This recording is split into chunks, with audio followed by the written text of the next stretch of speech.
ঢাকার হৃৎপিণ্ডে অবস্থিত এক টুকরো সবুজ শান্তি, রমনা পার্ক। ৬৮ একরেরও বেশি জায়গা জুড়ে বিস্তৃত, ঢাকা শহরের ব্যস্ততার মাঝে এক শান্তির আবাস। সবুজ গাছগাছালি, পাখির ডাক আর হাওয়ার মৃদু স্পর্শ যেন এক নিমেষেই হারিয়ে যাওয়ার মতো জগৎ। ২ কিলোমিটার লম্বা ওয়াকওয়ে, জগিং আর হেঁটে চলার জন্য অসংখ্য মানুষ প্রতিদিন আসেন এখানে। আর পার্কের এক কোণে শিশুদের খেলার জন্য রয়েছে আলাদা প্লে জোন। রঙিন দোলনা, স্লাইড আর ছোট্টদের হাসি, এই যেন এক টুকরো শৈশবের আনন্দ। এই পার্কের ইতিহাসও অনেক পুরনো। মুঘল আমলে এর নাম ছিল বাগে বাদশাহী।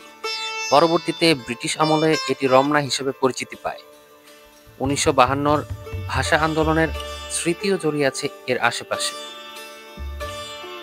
রমনা পার্কে সময় কাটানো মানে নিজের সঙ্গে সময় কাটানো। পরিচ্ছন্নতায় যত্নবান এই পার্ক ঢাকার ব্যস্ত জীবনের মাঝে সত্যিই স্বস্তির এক স্থান।